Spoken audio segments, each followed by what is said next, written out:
Salut à tous et bienvenue sur la chaîne. Je m'appelle Émile Garnier et ici, on parle de voitures sous tous les angles, entretien, astuces pratiques, fonctionnement des moteurs et bien plus encore. Si vous voulez mieux comprendre votre véhicule et éviter les erreurs coûteuses, vous êtes au bon endroit.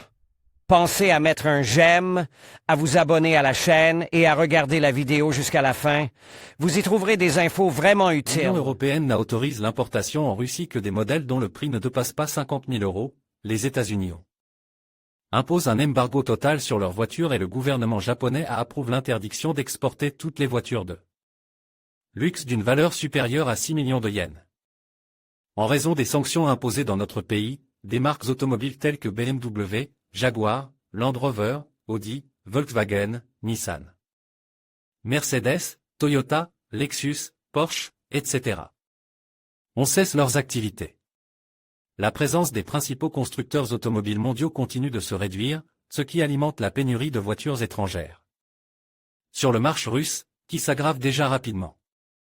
Au cours des 9 premiers mois de 2022, le marché total des voitures particulières neuves abaisse de plus de 60% par rapport à la même période de l'année précédente. Selon Avtosta, 474 703 voitures ont été vendues en Russie au cours de cette période, dont près de la moitié en janvier-février. Les importations parallèles sont appelées ainsi parce que des marchandises étrangères sont importées dans le pays sans le consentement du détenteur des droits, c'est-à-dire, parallèlement, à l'importation officielle de ces marchandises par l'intermédiaire de vendeurs autorisés par le détenteur des droits. Mais aujourd'hui, l'importation officielle de nombreuses marques de voitures n'existe plus, et l'interdiction de cette activité commerciale a été annulée au niveau gouvernemental. Le 29 mars 2022, le gouvernement de la Fédération de Russie a adopté la résolution numéro 506, en vertu de laquelle il est permis d'importer dans le pays, sur demande, des marchandises étrangères originales sans le consentement des titulaires de droits. La liste de ces marchandises a été établie par le ministère de l'Industrie et du Commerce et, le 28 juin 2022, le président de la Fédération de Russie a signé la loi sur les importations parallèles, en vertu de laquelle les entreprises engagées dans des importations grises sont exonérées de tout type de responsabilité. Le 15 juillet 2022, la résolution numéro 1269 du gouvernement russe, qui ouvre la voie à l'entrée de voitures étrangères dans notre pays, s'illuminera d'un feu vert permissif. La résolution du gouvernement de la Fédération de Russie, sur les amendements aux règles d'application des exigences obligatoires pour certains véhicules à roues et l'évaluation de la conformité, a effectivement et légalement établi la possibilité d'importer en Russie des voitures non équipées de dispositifs ERA GLONASS et sans l'autorisation des détenteurs de droits. Cela a ouvert la voie aux importations parallèles, qui n'avaient auparavant aucun droit d'exister, étaient qualifiées de « grises » et illégales. Désormais, l'importation de CT est régie par de nouvelles règles. Ce décret lève les restrictions à l'importation de voitures neuves par des personnes morales, organisations, qui peuvent désormais les importer sans l'autorisation du détenteur des droits et obtenir la confirmation de la conformité de l'UC avec les exigences techniques approuvé par le décret du gouvernement de la Fédération de Russie numéro 855 du 12 mai 2022. En outre, une certaine avancée a été réalisée grâce à la possibilité de délivrer des OET, conclusions sur l'évaluation d'un véhicule unique, en même temps que des OVTS, certificats confirmant la légalité et la sécurité des caractéristiques techniques d'un modèle de voiture particulier qui n'a pas été utilisé auparavant sur le territoire du pays, et des SBCTS, certificats sur la sécurité de la conception du véhicule, certifiant la conformité d'un véhicule unique mis en circulation avec les exigences des règlements techniques de l'Union douanière, sur la sécurité des véhicules à roues. Le ZOET est une conclusion officielle délivrée par un organisme expert agréé. Elle confirme la possibilité d'utiliser le véhicule sur les routes publiques russes sans aucune restriction. Le 19 juillet, la nécessité pour les personnes morales d'obtenir un OVWT a été supprimée par le chef du ministère de l'Industrie et du Commerce. Il convient également de rappeler que de la mi-juillet au 1er octobre, les voitures importées n'avaient pas l'obligation d'être équipées d'un bouton ERA GLONASS. Désormais, les personnes morales et les entrepreneurs individuels qui importent des voitures de l'étranger devront à nouveau les équiper du système ERA GLONASS, mais pour les particuliers, le moratoire sur l'installation obligatoire du « bouton d'urgence » prendra fin le 1er février 2023. L'ordonnance correspondante a été signée par le Premier ministre de la Fédération de Russie en juillet de cette année. Dans le même temps, le ministère de l'Industrie et du Commerce a précisé que les voitures déjà importées n'auront pas besoin d'être équipées de ce bouton. Certains analystes du secteur ont déclaré que la suppression de la nécessité d'obtenir une OVTS, homologation de type de véhicule, auprès du constructeur lors de l'importation de voitures neuves par des personnes morales aurait dû simplifier considérablement le travail des importations parallèles. Selon eux, cela permettrait d'élargir la gamme des marques fournies à notre pays jusqu'en mars 2022, ainsi que les modèles exotiques, qui n'y étaient pas présentes auparavant. On espère également que la saturation du marché en voitures neuves entraînera une diminution de la pénurie, ce qui réduira leurs coûts. Il a été constaté qu'environ 3000 voitures sont importées dans la Fédération de Russie chaque mois dans le cadre de divers programmes d'importation parallèles. Des voitures neuves et d'occasion de marques Bentley, Hummer, Tesla, Jaguar, Land Rover, Mercedes-Benz, Maybach, Lexus, Toyota, Volkswagen, Lexus, Infiniti, Lamborghini, Ferrari, Aston Martin, Porsche, Rolls-Royce, Maserati, Bugatti, BMW, Audi, Mini et autres ont fait leur apparition chez les concessionnaires automobiles. Il y a un manque de modèles de masse abordables et populaires. Il s'avère que les importations parallèles, telles qu'elles existent aujourd'hui, déterminent principalement l'importation de voitures étrangères coûteuses. Il ne faut pas s'attendre à autre chose, car l'achat se fait toujours en dollars, et les concessionnaires doivent littéralement résoudre à la volée de nombreux problèmes différents, ce qui influe finalement sur le coût final. Parallel import for legal anti a complicated pass with numéro obstacle. In order to overcome them, it is necessary to develop a unified algorithm with custom clearance, certification, warranty service, and the issuance of electronic passport. The volume of responsibility, task and risk for dealer is also increasing due to the fact that they have to deal with complex multi-link logistics. As a result, from the point of view of profitability, it simply does not make sense to bring in mass model. In order to recoup numéro cost, dealer need to deal only with expensive cars. Therefore, the main formula for profitability of today's parallel import is small batch of expensive cars. In addition, more and more players are getting involved in parallel import and each is looking for their own supply channel through their dealer in other countries. Hence the difference in configuration and version of the same cars, complete absence or incompleteness of warranty, serious interruption in the supply of required spare parts, consequently, repair problem. Une autre difficulté pour les concessionnaires est que les problèmes liés à la garantie, que le vendeur et le constructeur automobile sont tenus de fournir en vertu de la loi sur la protection des droits des consommateurs, n'ont pas été résolus. Après tout, les marques étrangères qui ont quitté le pays ont complètement abandonné leurs obligations en matière de garantie. La situation est aggravée par le fait que la législation russe est presque totalement dépourvue de normes régissant l'importation parallèle de voitures. À cet égard, le problème est résolu au niveau local. Certains concessionnaires offrent une garantie pour les voitures parallèles, mais moyennant une redevance distincte qu'ils ajoutent au prix de la voiture. Il est évident que cela entraîne des conséquences indésirables pour l'acheteur, à savoir une augmentation directe du prix. Et compte tenu de la complexité technique des voitures modernes, en particulier des voitures haut de gamme, les majorations sont importantes. En tout état de cause, le service de garantie automobile est un service coûteux qui aura un impact significatif sur le prix final.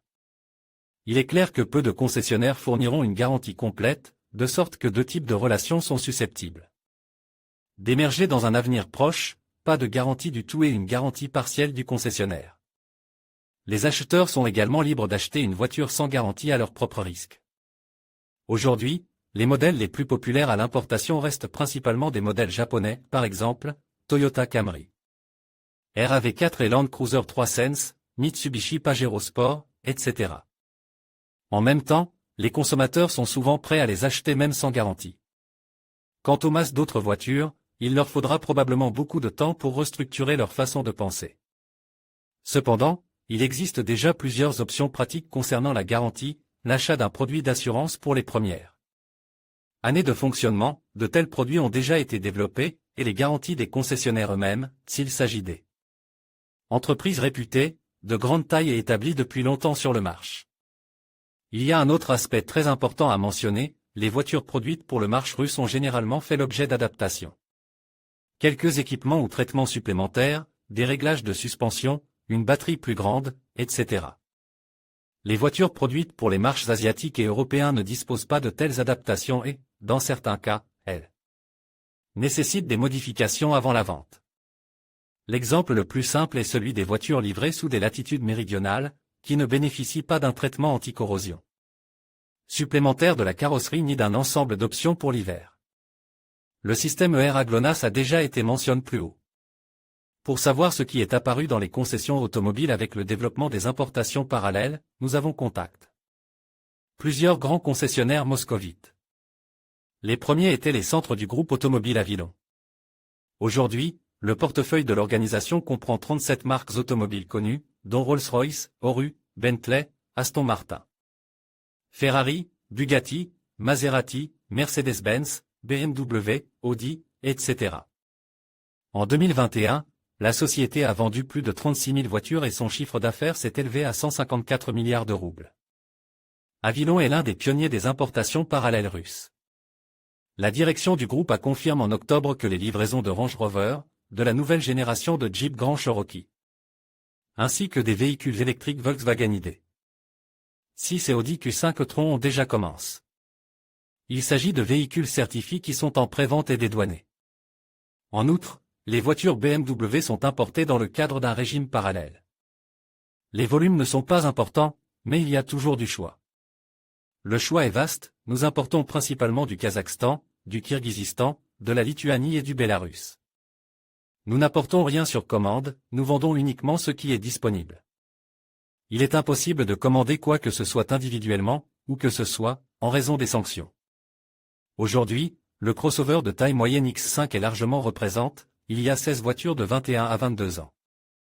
La fourchette de prix s'étend de 11 à 15 millions de roubles. Naturellement, personne n'importe d'Allemagne, les livraisons ne sont pas officielles et il n'y a donc aucune garantie. En général, théoriquement, BMW dispose d'une garantie globale de 2 ans sans limitation de kilométrage, mais en Russie, je pense qu'elle ne s'appliquera pas. Nous avons également le X7 de 2022, kilométrage 0 km, moteur à essence 2998 cm3, 340 chevaux, prix 18 440 445. Il existe une 6e série GT. Les amateurs de vitesse peuvent s'intéresser à la BMW M4 3.0 AT, 510 chevaux, de 2e génération, coupe 2022, kilométrage 25 km. Elle coûte 14,5 millions de roubles. Avilon a commencé à importer les crossovers Mercedes-Benz GLC à essence en août. Grâce à l'importation parallèle, il est déjà possible d'acheter les modèles 2022 à partir de 6 millions de roubles avec des moteurs de 197 et 249 chevaux. Mercedes-Benz GLC 2022. L'importation parallèle ne se limite pas aux voitures neuves, les voitures haut de gamme avec kilométrage sont également disponibles à Avilon. Selon le représentant de la société, outre BMW, Mercedes, Aston Martin et Ferrari sont également disponibles. Astérisque. L'adresse suivante était le salon de GC Avtomir, où l'assortiment s'est élargi au modèle Volkswagen, plutôt exotique. Officiellement, Volkswagen ne nous proposait que des modèles à essence et diesel, mais il s'est avéré que les concessionnaires pouvaient également acheter des voitures à propulsion électrique. Nous nous sommes intéressés à la berline 2020 Volkswagen Bora 4, alimentée par une batterie et dotée d'un moteur de 136 chevaux. Le prix indique dans la liste des prix est de 2 170 000 roubles.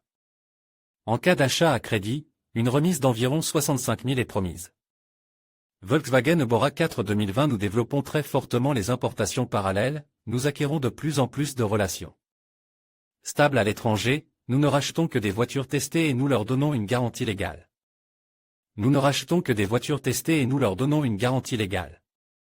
Nous effectuons également un contrôle préalable de l'état technique des voitures. Nous faisons venir des importations parallèles principalement du Kazakhstan et du Bélarus. La garantie technique est accordée en fonction du fabricant. Volkswagen, pour autant que je sache, a une garantie mondiale, mais en principe, cette voiture ne devrait pas avoir de cas de garantie.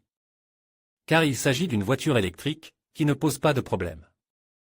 Dans notre département, il y a des voitures neuves avec un kilométrage de 20 à 30 km, mais elles n'ont pas de garantie mondiale. Pour ces voitures, nous avons des accords spéciaux avec les compagnies d'assurance, une assurance Identica. Celle des fabricants pour 1, 2 ou 3 ans, selon le souhait de l'acheteur. J'ai récemment importé en parallèle de Chine une Bora 4 2020, le kilométrage est minime, elle est comme neuve, seulement 980 km. Pendant le transport, ce kilométrage est fausse. Il s'agit essentiellement de la même Jetta, mais alimentée par une batterie. Elle est livrée avec un adaptateur secteur pour l'alimentation domestique. Conformément aux réglementations techniques, l'entretien ne doit être effectué qu'une seule fois pour 60 000 km. À Moscou, les propriétaires conduisent sans problème et peuvent même se rendre dans des dachas éloignés, la réserve d'énergie est suffisante. D'ailleurs, une charge suffit pour parcourir entre 270 et 300 km. Le prix final de le Bora, hors programmes spéciaux, sera de 2 200 000 roubles, de l'auteur, à Avilon, pour un modèle essence cependant. Les importations d'Avtomir ne se limitent pas au Volkswagen électrique. Dans les importations parallèles, nous avons maintenant en stock les nouveaux Kia Sportage, 2.5 essence, et Hyundai Santa Fe avec un kilométrage allant jusqu'à 30 km, importe du Kazakhstan. Le Sportage coûte 3 834 000. Le Santa Fe essence est à 4 500 000 et le diesel à 4 600 000. Il y a aussi un choix parmi les Porsche Cayenne avec kilométrage. Kia Sportage 2021, présent. Astérisque, le réseau de concessionnaires de Kliushafto a résolu l'une des premières Russes ratées les plus chères de l'année. Au printemps, on attendait en Russie les ventes de SUV Range Rover de la 5e génération, mais ces voitures ne sont pas arrivées. Jusqu'à nous par les canaux officiels. Cependant, à la fin de l'été, les nouveaux SUV sont apparus chez les concessionnaires dans certains endroits à des prix commençant à 32 millions de roubles. Le directeur des ventes de Kliushafto a confirmé que parmi les voitures, parallèles, il y a de tout nouveaux modèles de 2021 à 2022. Qui n'ont jamais été officiellement livrés en Russie, mais qui sont déjà entrés sur le marché international. Par exemple, la 5e génération de Range Rover avec un moteur à essence 4.4 au prix de 30 900 000 roubles et Range Rover Sport à partir de 12 950 000 roubles. Toutefois, ces voitures ne sont disponibles qu'à Krasnodar, bien qu'elles puissent être livrées à Moscou. On trouve également à Moscou un Defender 2020 pour 8 millions de roubles. Et d'ici la fin du mois d'octobre, un Range Rover 2022 de fabrication britannique, importé en parallèle des Émirats Arabes Unis, devrait arriver à Moscou. Le coût est de 27 millions de roubles, TVA comprise. Range Rover Sport apparemment, à l'heure actuelle, les importations de voitures neuves les plus rentables passent par les Émirats Arabes Unis et d'autres pays du Golfe, la Chine, la Corée du Sud, l'Azerbaïdjan et les pays de l'UE, Arménie, Kazakhstan, Kirghizstan et Bélarus. En outre, il existe une tendance selon laquelle les grands concessionnaires automobiles ne sont pas pressés d'établir massivement des canaux d'approvisionnement parallèles parce qu'une telle activité est perceptible et, à leur avis, n'aura pas le meilleur effet sur les relations avec les principaux constructeurs automobiles occidentaux, envers lesquels ils ont encore certaines obligations. Et qui, probablement, reprendront leurs activités en Russie dans un avenir proche. Bien sûr, il est trop tôt pour tirer des conclusions décisives, mais au cours des derniers mois, il est devenu clair pour tout le monde que les importations parallèles ne sont pas en mesure de faire face à leur tâche principale qui consiste à éliminer le déficit de voitures étrangères non seulement populaires, mais aussi d'élite. Il est également devenu clair à 100% que les importations parallèles ne sont pas en mesure de réduire le coût des voitures. Et que, malheureusement, elles contribuent même souvent à l'augmenter. Range Rover enfin, un autre fait intéressant, la pratique a montré qu'il est beaucoup plus facile pour les particuliers d'importer des voitures en raison des particularités de la paperasserie, douane, certification, question de garantie. Parmi les voitures importées récemment, les particuliers représentent 20% du volume total des importations de voitures, bien que cet hiver leur part n'est pas de passe 3%. Les temps changent et aujourd'hui, en s'alignant perpendiculairement à la situation géopolitique actuelle, les importations parallèles se transforment en une activité tout à fait légitime et en un outil économique important. C'est pourquoi il convient de préciser qu'à l'heure actuelle, il n'y a plus d'importation parallèle, c'est-à-dire grise. Au lieu de cela, une innocente importation directe blanche au sens de la loi renaît de cendres grises suspectes. Elle ne reste grise qu'à l'étranger.